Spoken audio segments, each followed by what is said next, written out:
Assalamualaikum warahmatullahi wabarakatuh. Innal hamdalillah nahmaduhu wa nasta'inuhu wa nastaghfiruh wa na'udzu billahi min syururi anfusina wa sayyiati a'malina. May yahdihillah fala mudhillalah wa may yudlil fala hadiyalah. Asyhadu an la ilaha illallah wahdahu la syarikalah wa asyhadu anna Muhammadan abduhu wa rasuluh.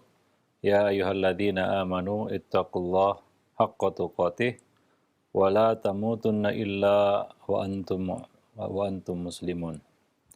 Amma ba'd. Para pemerhati roja, kaum muslimin dan muslimat, rahimani wa rahimakumullah. Alhamdulillah, segala puji hanyalah milik Allah, Rabb semesta alam. Kita bersyukur dengan banyak-banyak memuji dan menyanjungnya atas segala nikmat dan karunia yang Allah Subhanahu wa taala berikan kepada kita semua. Di antaranya adalah nikmat kesehatan, nikmat kehidupan, dan banyak lagi nikmat-nikmat yang tidak mungkin kita sebutkan satu persatu. Kewajiban kita adalah mensyukuri nikmat-nikmat tersebut dengan harapan Allah Subhanahu wa taala akan menambah nikmat itu untuk kita semua. Sejalan dengan firman-Nya, la in syakartum la azidannakum. Jika kamu bersyukur, maka aku akan tambah nikmatku untuk kamu. Kemudian selawat beriring salam tidak lupa kita limpahkan untuk Nabi kita Muhammad sallallahu alaihi wasallam, untuk keluarga beliau, sahabat-sahabat beliau dan umat beliau sampai hari kemudian. Para pemerhati roja, kaum muslimin dan muslimat yang dimuliakan Allah, pada kesempatan siang yang berbahagia ini kita masih bersama buku Talbis Iblis. Masih berada di bab yang kelima, yaitu talbis iblis dalam aspek akidah dan agama. Dan tentunya bagaimana jalan selamat ya dari talbis iblis ini, ya di dalam bab akidah dan usuluddin. Telah kita bahas sebelumnya banyak sekali pendapat-pendapat, pemikiran-pemikiran, pandangan-pandangan yang menyimpang ya dari kalangan ahli bid'ah. Ya di dalam bab usuluddin, yang mana tidak bisa dipungkiri adanya campur tangan iblis terhadap mereka hingga membuat mereka menyempal ya dari akidah yang hak, dari iman yang benar. Ya, banyak sekali diantaranya ya kita sebutkan terdahulu, ya terpecah belahnya umat ini menjadi 73, 72 diantaranya tersesat dari jalan yang benar, ya.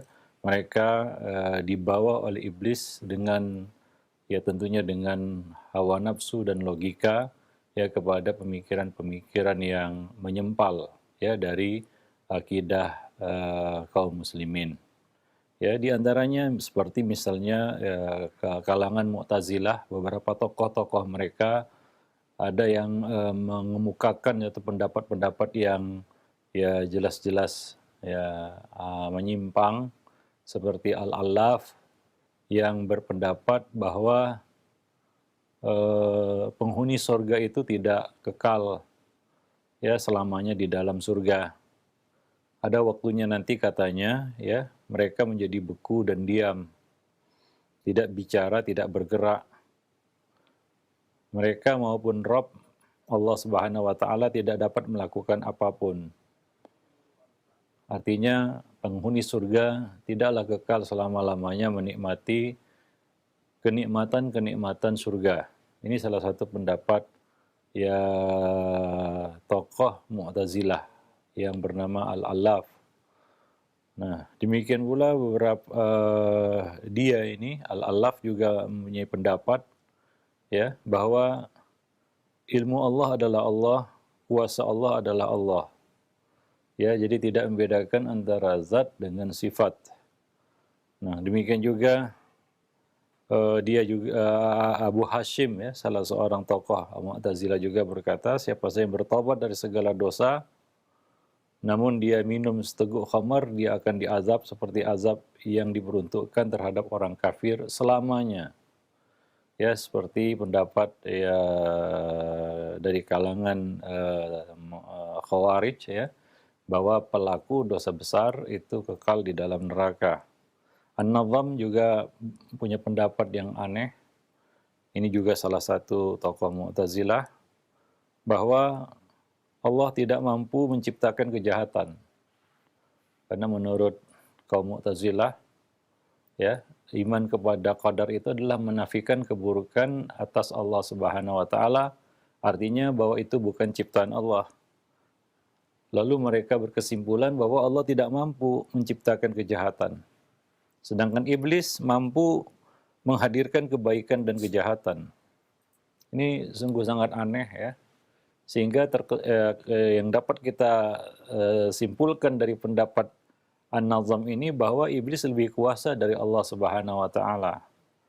Ya. Nah, demikian juga Hisham Al-Fuati pernah menyampaikan pendapatnya, ini juga eh, pendapat yang menyimpang, ya, bahwasanya Allah tidaklah disifati dengan zat yang senantiasa atau selalu maha mengetahui, ya, bahwa Allah tidak selamanya mengetahui. Ada kalanya Allah tidak tahu, misalnya Allah tidak tahu kejahatan yang terjadi hingga kejahatan itu terjadi, ya, atau setelah kejahatan itu terjadi. Nah, demikian. Untuk menafikan ataupun mensucikan Allah dari keburukan, bahwa Allah tidak tahu itu, bahwa Allah tidak tahu menahu tentang keburukan itu hingga keburukan itu terjadi. Hingga dia berkata bahwasanya Allah tidaklah disifati dengan zat yang senantiasa mengetahui. Ya, salah satu pemikiran Mu'tazilah adalah menetapkan nama tanpa sifat. Bahwa Allah Subhanahu wa taala alim bila ilm. Bahwa sifat itu tidak melekat pada Allah Subhanahu wa taala. Ada kalanya Allah tidak tahu. Nah, ini tentunya ya mengerdilkan ya pencipta, ya mengecilkan kuasa Allah Subhanahu wa taala. Nah, demikian juga ya sebagian dari kaum Mu'tazilah ini, ya, orang-orang yang mendewakan dan mengagungkan akal, yang membawa logika ke dalam bab akidah, ya, yang menggunakan logika mereka secara liar di dalam bab akidah. Mereka mengatakan bisa saja Allah Subhanahu wa taala berbohong, hanya saja dia tidak akan mau melakukannya. Ya, nah ini ya tentunya satu penghinaan terhadap Rabbul Alamin, ya. Ya, Allah kita katakan dimahasucikan atau dinafikan dari segala sifat-sifat yang buruk. Bohong, dusta, ya, ketidakmampuan, kelemahan itu dinafikan dari Allah Subhanahu wa taala, bahwa Allah tidak memiliki sifat itu. Ya, dan Allah tidak punya kehendak untuk melakukan hal itu, ya, baik itu sifat yang melekat pada Allah Subhanahu wa taala ataupun sifat fi'liyah yang dilakukan menurut kehendaknya. Ya, dua-duanya itu dinafikan dari segala keburukan-keburukan, ya. Nah, demikian. Tapi orang-orang Mu'tazilah ini mengatakan bahwa bisa saja Allah berbohong, bahwa Allah bisa memiliki kehendak berbohong. Dan ini tentunya merendahkan Rabbul Alamin. Allah Subhanahu wa taala menafikan, ya, segala keburukan-keburukan atas dirinya, ya, bahwa yang buruk itu wasyarru laisa ilaik, ya, keburukan itu tidak dikembalikan kepadamu. Ketika hamba berbohong, tidaklah dikatakan Allah menciptakan ataupun Allah Subhanahu wa taala menyukai kebohongan yang dilakukan oleh hamba itu, walaupun itu ditakdirkan, ditetapkan oleh Allah Subhanahu wa taala, ya. Hingga dalam satu doa Nabi menafikan, ya, keburukan itu dinisbatkan kepada Allah Subhanahu wa taala, walaupun Allah Subhanahu wa taala yang menetapkan, menghendaki dan menciptakan suatu itu terjadi. Ya, namun itu tidak dikembalikan kepada Allah. Bohongnya hamba itu tidak bisa kita katakan Allah Subhanahu wa taala, ya, menginginkan dalam arti kata menyukai. Allah Subhanahu wa taala menghendaki itu terjadi, ya. Tapi Allah Subhanahu wa taala tidak menyukai itu. Nah, demikian. Hamba itulah yang memilih dia berbohong, ya. Nah, demikian. Karena Allah Subhanahu wa taala meletakkan kehendak pada diri hamba. Jadi hamba itu yang berbohong, nah memilih untuk berbohong, maka terjadilah kebohongan itu atas kehendak Allah Subhanahu wa taala. Nah, itu yang diyakini oleh Ahlus Sunnah wal Jamaah, ya, bahwa Allah Subhanahu wa taala dimahasucikan atau dibersihkan, ya, dinafikan atasnya segala keburukan-keburukan, tidak dinisbatkan kepada Allah. Sehingga Nabi Ibrahim mengajarkan kita di dalam doanya, ya, wa idza maridtu fahuwa yashfin. Dan jika aku sakit, maka engkaulah yang menyembuhkan. Nabi Ibrahim tidak berkata dalam doanya, dan jika engkau membuatku sakit, engkau menyakitiku, walaupun sakit itu dari Allah dan dikehendaki oleh Allah Subhanahu wa taala, tapi tidak dinisbatkan kepada Allah Subhanahu wa taala. Ya, dalam arti kata, Allah Subhanahu wa taala tidak menghendaki hamba itu untuk sakit, tapi hamba itu yang memilih dirinya untuk sakit. Allah tidak menyukai hamba itu sakit, jatuh sakit, sehingga Allah menetapkan syariatnya supaya hamba itu selamat dari mudarat. Jika hamba itu jatuh dalam mudarat, itu adalah kehendaknya, pilihannya. Allah tidak menyukainya, Allah tidak menghendaki itu menimpanya. Tapi Allah menetapkan itu karena hamba itu memilihnya. Ya, nah demikian. Jadi itu yang diyakini oleh Ahlus Sunnah wal Jamaah. Maka Ahlus Sunnah membedakan antara iradah dan mahabbah. Bahwa di sana ada iradah, kehendak Allah, Allah Subhanahu wa taala menghendaki, tapi Allah Subhanahu wa taala tidak menyukai semua yang dikehendakinya. Ada beberapa hal yang Allah tidak sukai, itu misalnya kekufuran, kemaksiatan. Allah tidak menyukai ya hal-hal itu. Allah Subhanahu wa taala tidak menyukai kemaksiatan, kebohongan, kedurhakaan. Nah, demikian. Tapi Allah menghendaki itu terjadi, ya. Karena tidak ada yang terjadi di muka bumi, ya, di atas dunia ini melainkan atas kehendak Allah Subhanahu wa taala. Baik. Nah, kemudian ada sebagian orang yang disesatkan oleh iblis, ya, berkebalikan dari apa yang diyakini oleh ya sebelumnya, ya, kaum Qadariyah, yaitu para penganut paham Jabariyah, ya, yang mengatakan bahwa manusia tidak punya kemampuan apa-apa. Manusia itu seperti benda mati yang tidak punya pilihan ataupun tidak dapat melakukan perbuatannya sendiri. Orang-orang Murji'ah ini berpendapat barang siapa yang sudah mengikrarkan 2 kalimat syahadat, lalu dia melakukan berbagai maksiat, niscaya dia tidak akan masuk neraka.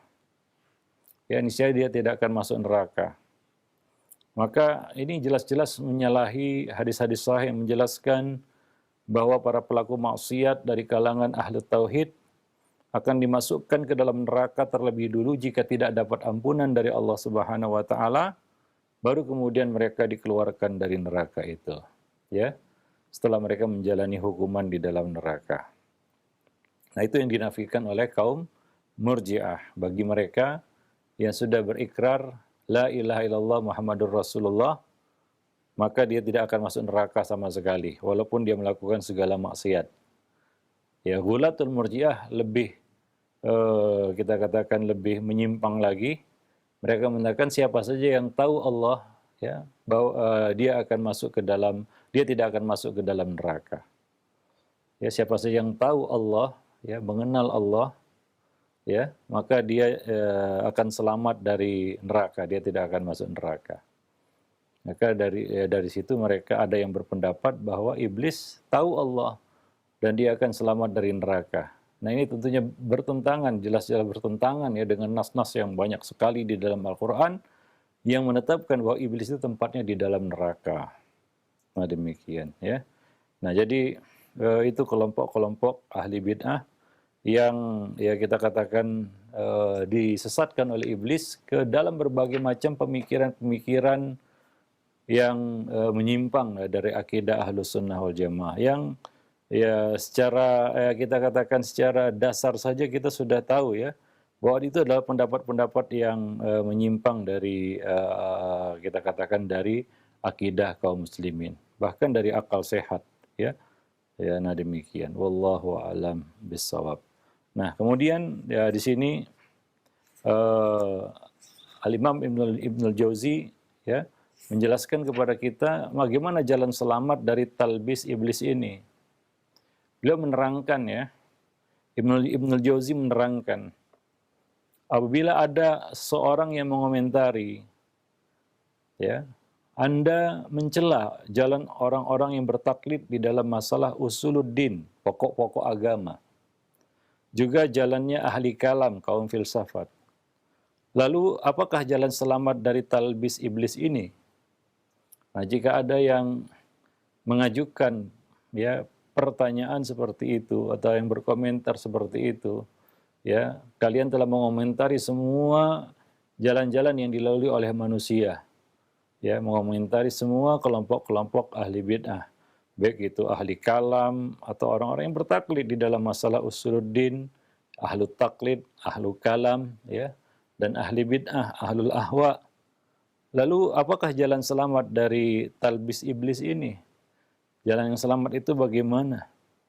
Maka kami menjawab, kata beliau, kita jawab, kata beliau, jalan selamat itu adalah jalan Rasulullah Sallallahu Alaihi Wasallam dan jalan sahabat-sahabat beliau, serta jalan orang-orang yang mengikuti mereka dengan baik, yaitu kalangan salafus saleh, yaitu menetapkan ya sifat-sifat Sang Pencipta Allah Subhanahu wa taala, ya, menetapkan, ya, mengisbatkan sifat-sifat Sang Pencipta Allah Subhanahu wa taala sesuai dengan apa yang disebutkan dalam Al-Qur'an dan hadis, yaitu sunnah, tanpa menafsirkan atau mentakwil dan juga tanpa mencari-cari sesuatu yang ada di luar kemampuan manusia untuk diketahui, ya, untuk ditakyif, untuk dibagaimanakan ataupun dicari perbandingannya, ya, yang mana itu tidak akan mampu diketahui oleh manusia karena itu adalah sesuatu yang ada di luar kemampuan manusia, ya, dan menetapkan bahwa Al-Qur'an adalah kalamullah dan tidak termasuk makhluk, bukan makhluk, ya. Nah, demikian, dan kita tidaklah melampaui kandungan ayat-ayat Al-Qur'an dan tidak pula berbicara tentangnya berdasarkan pemikiran kita sendiri. Ini penuturan dari Ibnul Jauzi rahimahullah, bahwa jalan selamat itu adalah jalan yang ditempuh oleh Nabi dan sahabat, ya, di dalam akidah, yaitu menetapkan sifat-sifat Allah sesuai dengan apa yang disebutkan dalam Al-Quran dan hadis. Ya, sesuatu yang kita katakan sederhana, itulah akidah al-ummi, ya, kaum, ya, awam, akidatul awam, ya, demikian orang-orang Mu'tazilah menjuluki akidah ini, ya, mereka mengatakan akidah awam, dan mereka termakan ucapan mereka sendiri yang pada akhirnya mereka ketika bertaubat mereka mengatakan kami kembali kepada akidah awam, ya, orang-orang awam. Nah, dan mereka merasa sudah sampai kepada tingkatan yang paling tinggi dengan logika mereka, tapi ternyata mereka harus mengakui bahwa itu bukanlah satu pemikiran dan logika yang tinggi. Bahkan itu adalah satu kerendahan.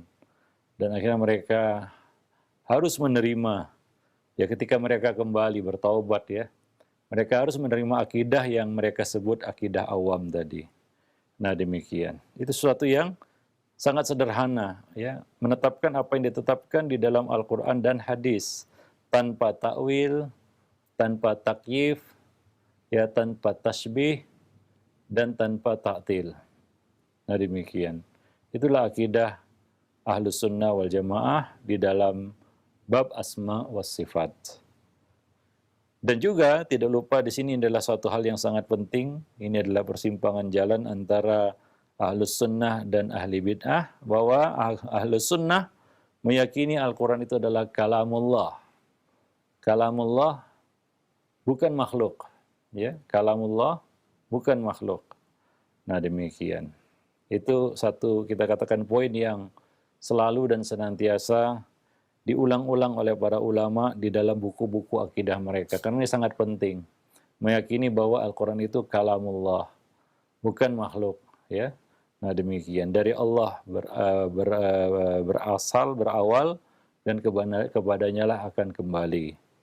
Nah, kemudian juga kita tidaklah melampaui kandungan ayat-ayat Al-Quran, yaitu tidak melewati apa yang Allah Subhanahu wa taala sebutkan di dalam Al-Quran. Artinya, Sesuatu yang tidak Allah sebut, sesuatu yang tidak Allah bahas, sesuatu yang Allah tidak cantumkan, maka jangan dibahas, jangan disebut, dan jangan kita katakan dicampuri. Nah, demikian. Itulah perkataan para ulama seperti Imam Syafi'i, waqif haitsu waqafu, dan berhentilah di mana mereka berhenti. Nah, demikian. Artinya tidak melewati apa yang telah digariskan, diyakini oleh para generasi pendahulu kita, yaitu generasi salafus saleh. Tidak melampaui kandungan ayat-ayat Al-Quran. Dan tidak pula berbicara tentang Al-Quran berdasarkan pemikiran kita, ya, berdasarkan logika. Ya, karena barang siapa yang berbicara tentang Al-Quran dengan logikanya, walaupun benar, maka dia sudah salah. Ya, faqad akhta, dia sudah salah. Nah, karena dia kita katakan menyampuri suatu perkara tanpa ilmu. Sementara ya akidah Ahlussunnah wal Jamaah, al ilmu qabla al qauli wal amal. Kita harus mengilmui dulu sebelum kita berbicara dan berbuat. Maka sering kita sampaikan juga bahwa seseorang itu akan diketahui kedoknya ya ketika dia menafsirkan Al-Qur'an.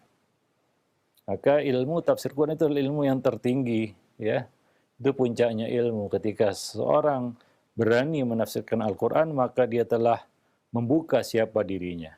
Terutama ketika dia melewati ayat-ayat sifat. Bagaimana dia menanggapi, meyakini, ya ayat-ayat tersebut. Ya, apabila dia jatuh dalam takwil, maka terungkaplah jati dirinya. Terungkaplah siapa dia, di mana dia. Ya, masuk golongan apa dia.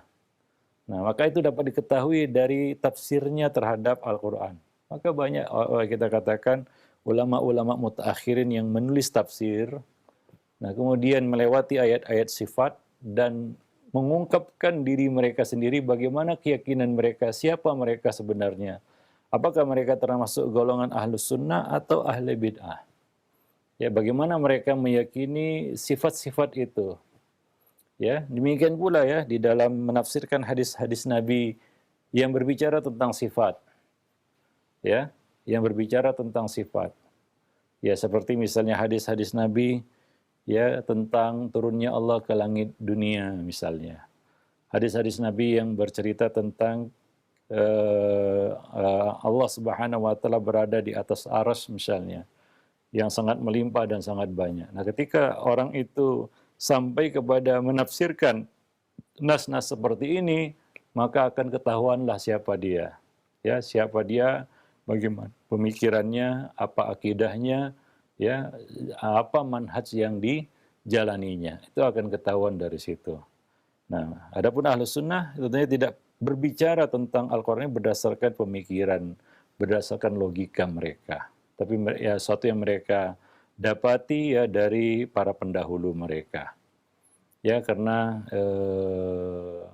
wahyu dari Allah Subhanahu wa taala itu tidak bisa sembarang kita tafsirkan, kita takwil.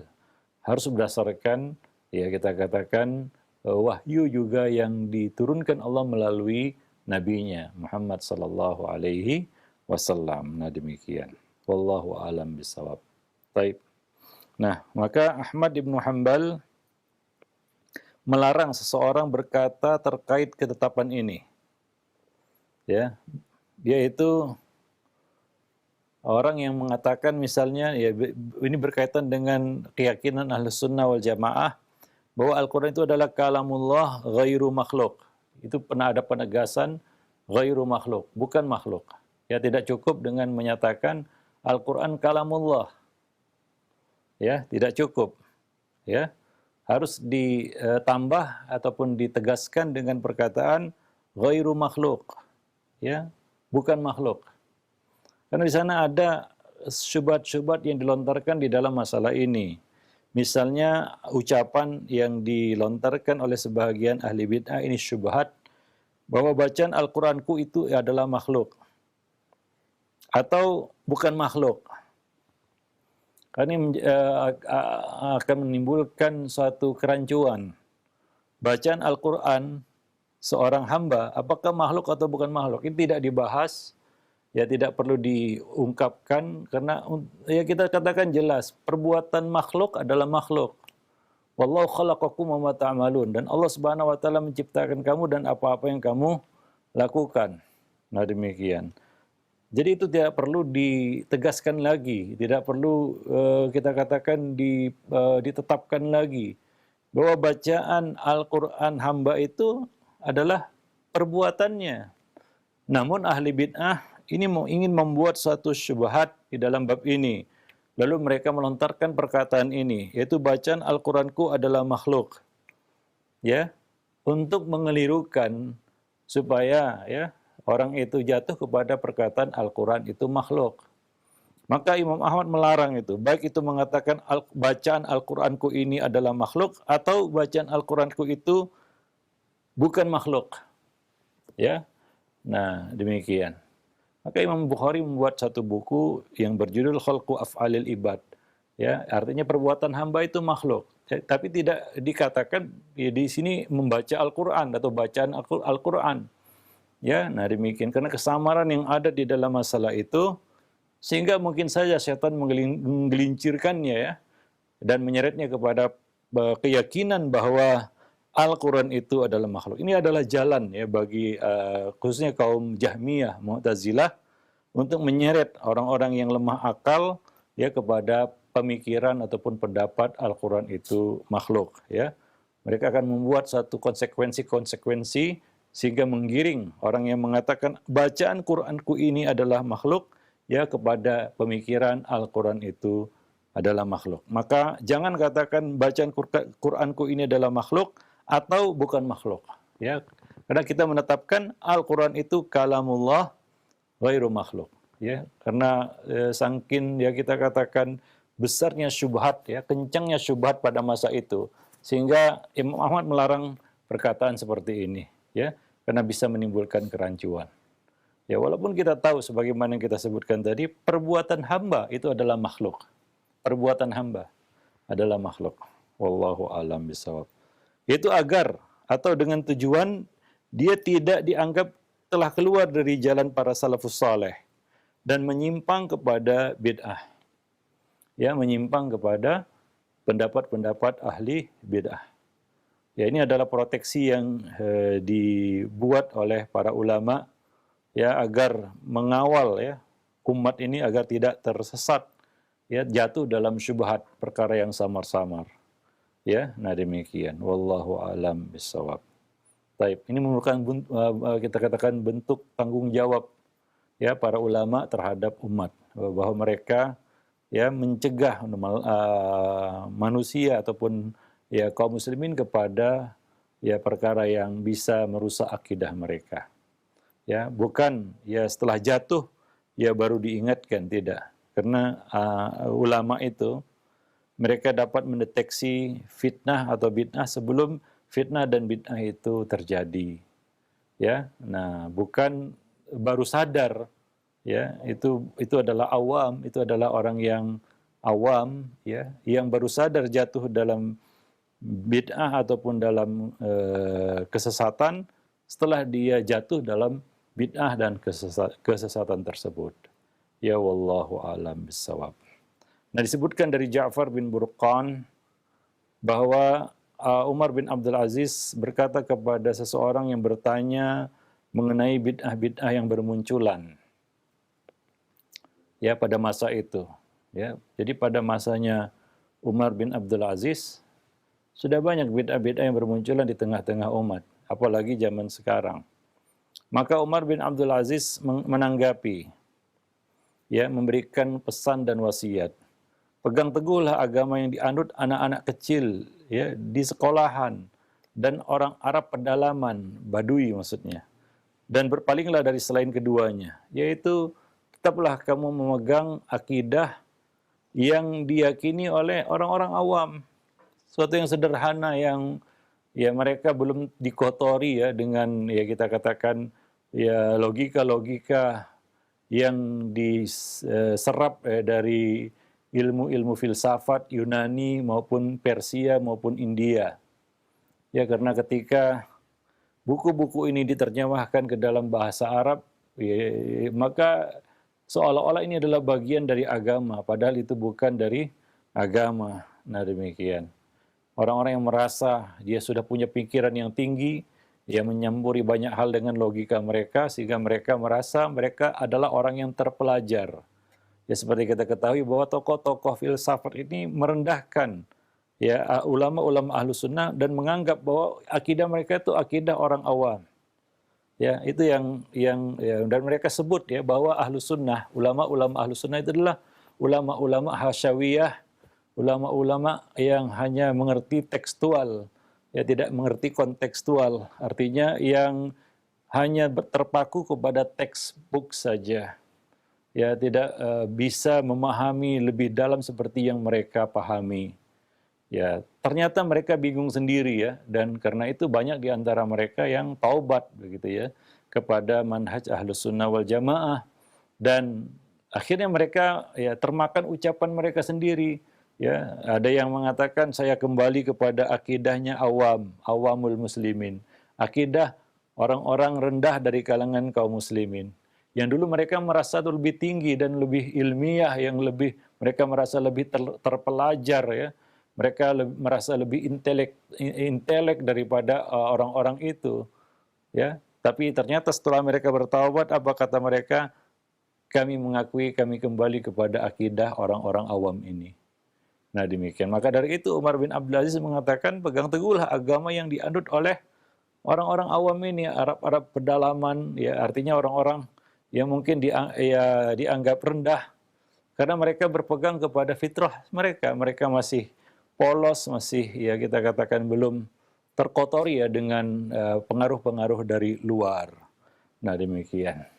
Umar bin Abdul Aziz pun berkata, jika kamu melihat suatu kaum yang menyembunyikan ajaran mereka dari orang-orang awam, maka ketahuilah bahwa mereka sedang mendirikan ajaran kesesatan. Artinya, kalau mereka merahasiakan sesuatu, berbisik-bisik tentang agama mereka, ya, dalam urusan agama mereka, ya, mereka tidak ingin diketahui oleh banyak orang, maka ketahuilah mereka sedang ya mengasas suatu kejahatan ataupun suatu kesesatan. Ada sesuatu yang mereka tutupi ya dari apa yang mereka bicarakan itu. Nah, demikian.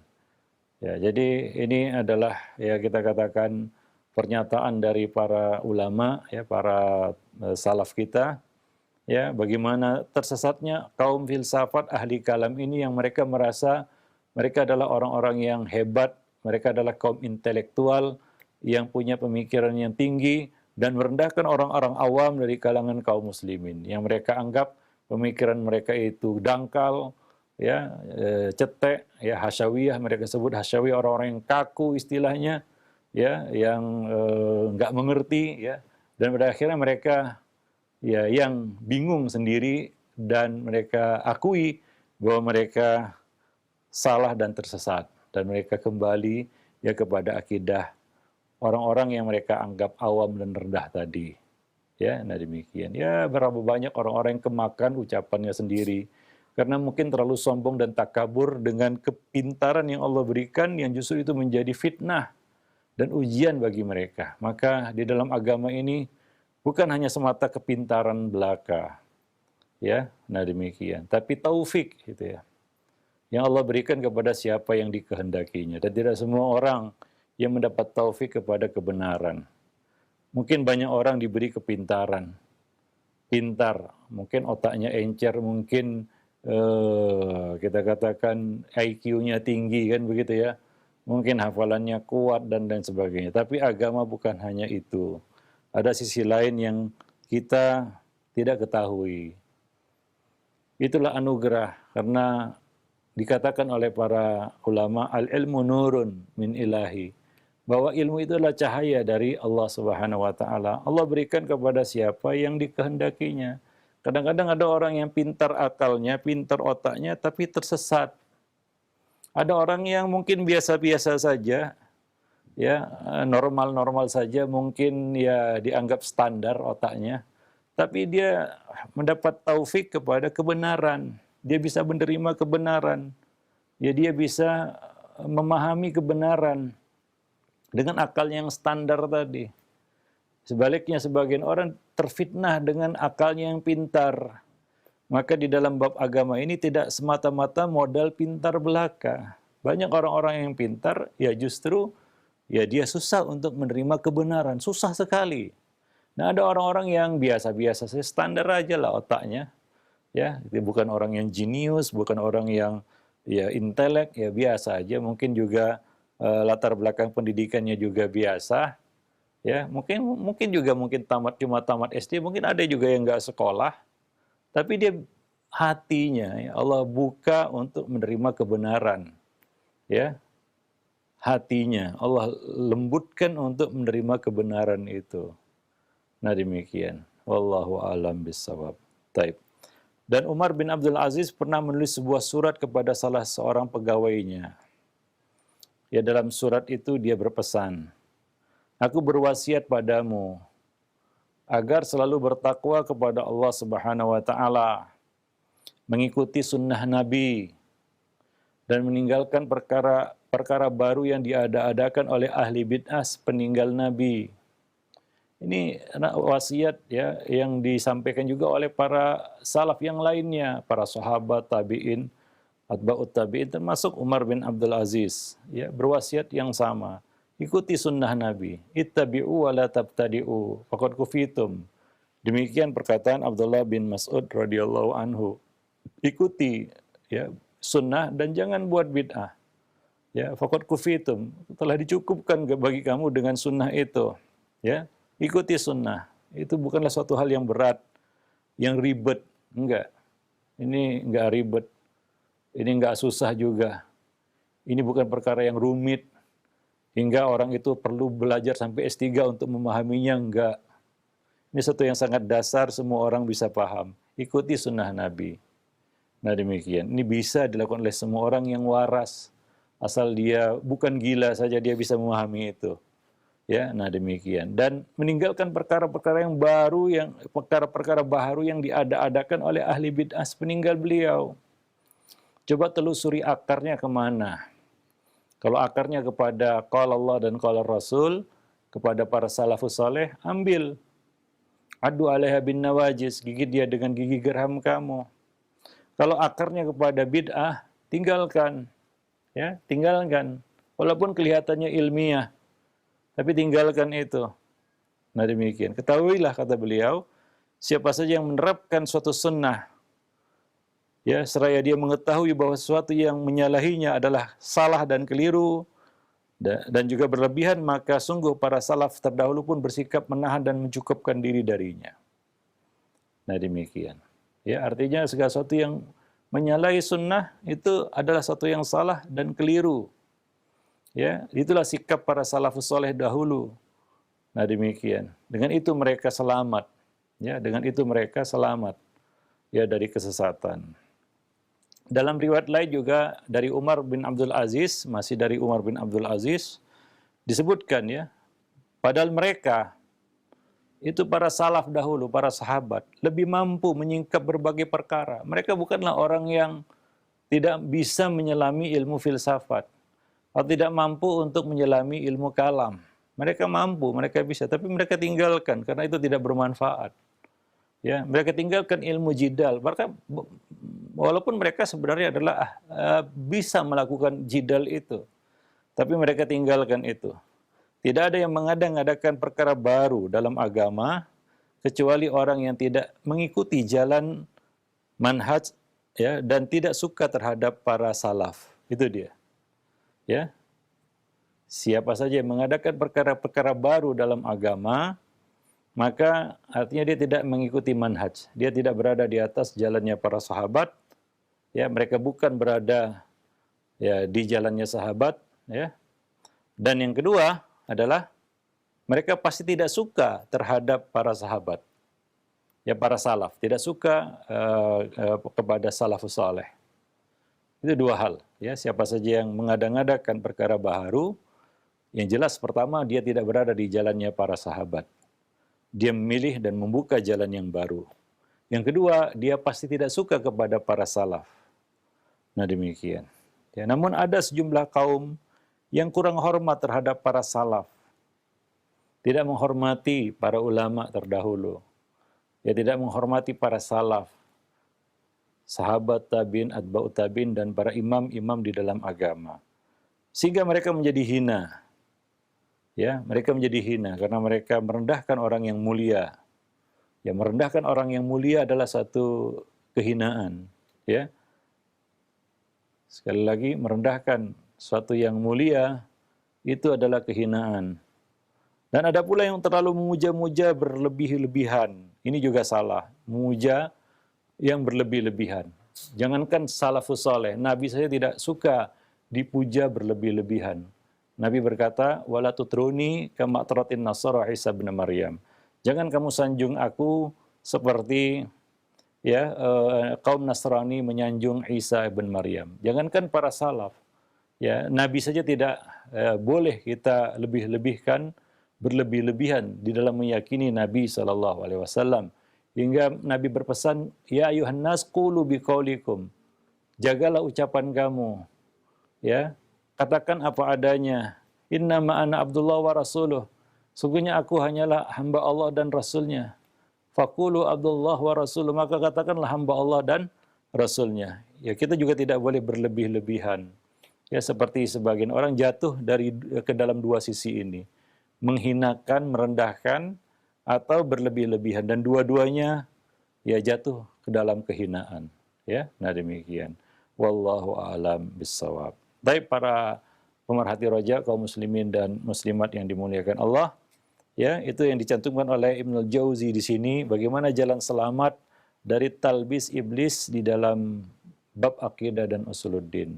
Jawabannya adalah kembali kepada jalannya Rasulullah dan para salafus saleh, sahabat-sahabat beliau, dan orang-orang yang mengikuti mereka dengan baik. Terutama di dalam bab akidah, di dalam menetapkan nama dan sifat-sifat Allah, seperti yang disebutkan di dalam Al-Quran dan hadis, tanpa tasbih, tanpa ta'wil, tanpa ta'til, dan tanpa takyif. Ya, wallahu a'lam bissawab. Subhanakallah bihamdik, asyhadu an la ilaha illa anta, astaghfiruka wa atubu ilaik. Jazakallahu khairan wa barakallahu fikum Ustaz atas penyampaian materi yang sangat bermanfaat sekali di kesempatan ini.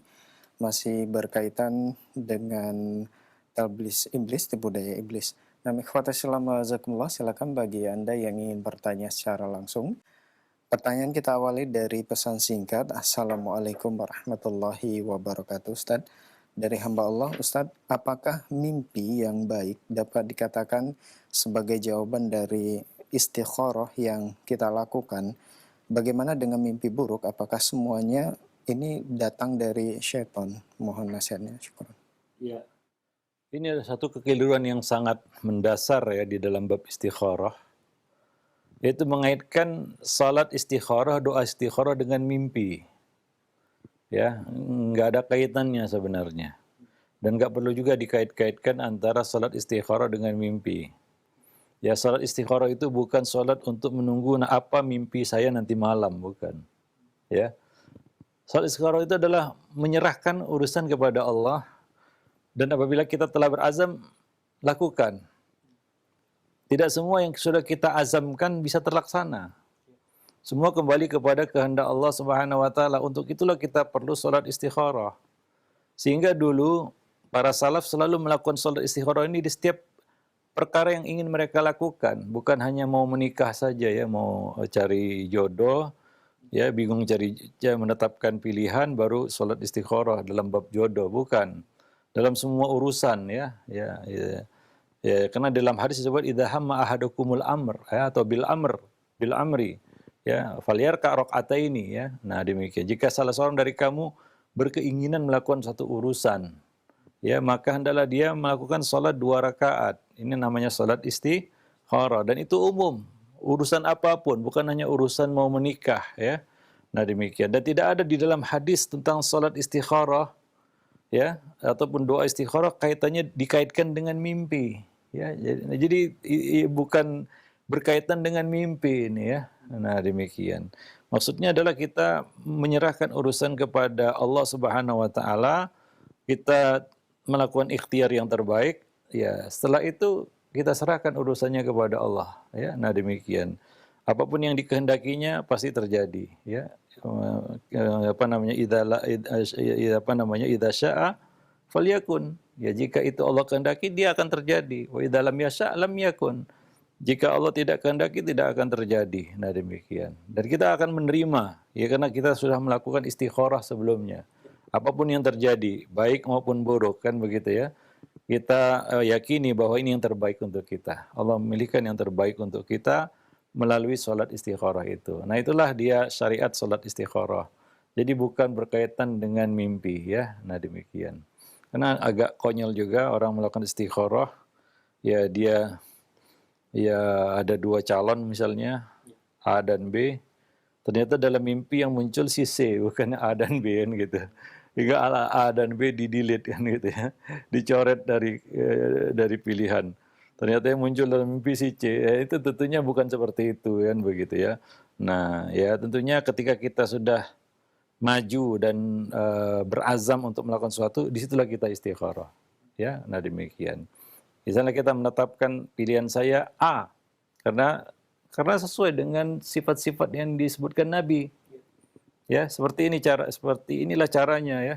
Jadi bukan dipilih A atau B, lalu salat istikharah ternyata B, agamanya nggak baik kan begitu ya. Tapi dalam mimpi dia lihat si A, misalnya si B misalnya. Si A bagus agamanya, si B kurang agamanya. Nah, salat istikharah itu bukan untuk menetapkan menunggu mimpi nanti malam si A atau si B. Kalau yang muncul si B bagaimana? Atas bantuan setan misalnya, yang muncul si B yang agamanya mungkin kurang. Nah, ini bukan seperti itu, ya. Istikharah bukan letaknya di situ. Istikharah letaknya ketika kita sudah menetapkan A. Kenapa A? Karena kriteria yang disebutkan Nabi ada padanya. Ya, bagus agamanya, kan begitu ya, bagus akhlaknya. Kita tetapkan si A. Nah, kita sholat istikharah. Ya, karena bisa saja sudah kita tetapkan A ternyata tidak terjadi ya. Allah halang itu. Mungkin itu yang terbaik, ada yang lebih baik lagi kan begitu ya. Nah demikian. Nah di situ posisi sholat istikharah. Bukan A atau B ya. Nah untuk memilih A atau B ada kriterianya, ada apa namanya, ada caranya gitu ya. Misalnya seorang itu bingung, seorang ikhwan bingung, si fulana A atau si fulana B. Ya bukan dengan istikharah, tapi dengan ilmu.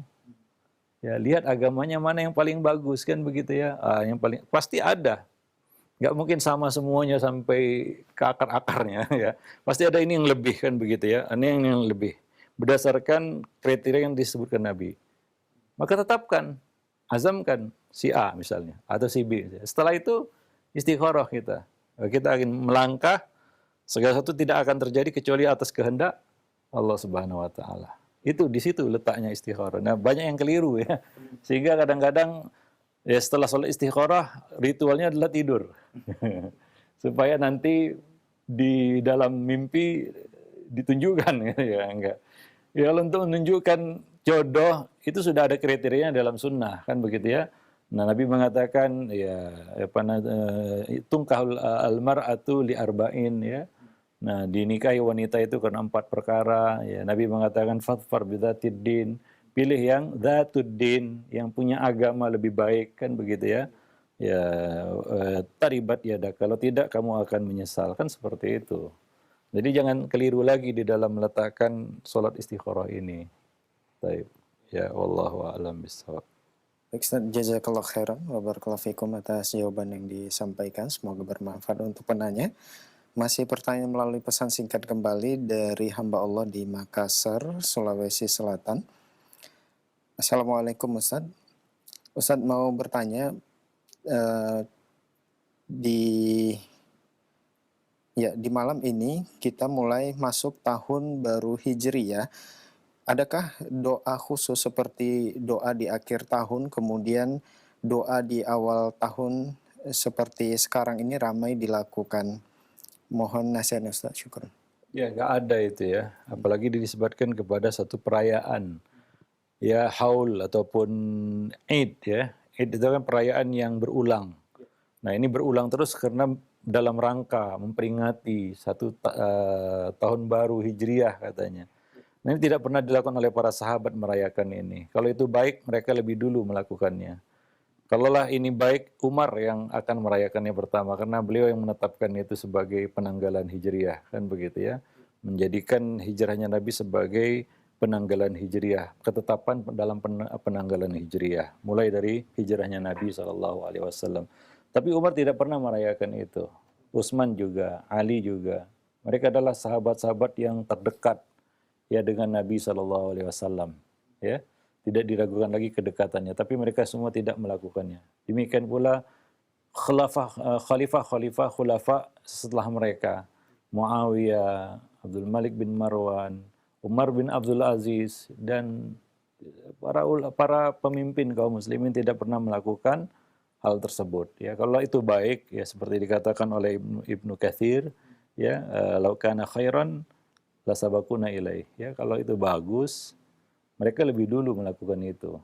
Mereka lebih dulu merayakannya, dan mereka punya apa namanya, kita katakan punya kepentingan ya untuk melakukannya, kan gitu ya. Karena mereka adalah orang yang tahu sejarahnya, bahkan pelaku sejarah itu sendiri, kan begitu ya. Nah, paling berkompeten untuk melakukannya juga karena mereka adalah ya generasi-generasi awal kaum muslimin yang harusnya mereka memberikan contoh kepada kaum muslimin yang datang setelah mereka, kan begitu. Tapi ketika mereka tidak menyontohkannya, artinya itu adalah sesuatu yang tidak perlu dicontoh, ya, dicontohkan, kan begitu ya. Jadi tidak perlu dilakukan. Nah, kalaulah perayaan itu sendiri sebenarnya tidak ada, maka tidak ada juga semua yang berkaitan dengannya, baik itu doa, ibadah, sholat, dan lain sebagainya. Nah demikian ya, wallahu a'lam bishawab. Jadi nggak ada doa khusus ya dinisbatkan kepada pergantian tahun, ya awal tahun maupun akhir tahun.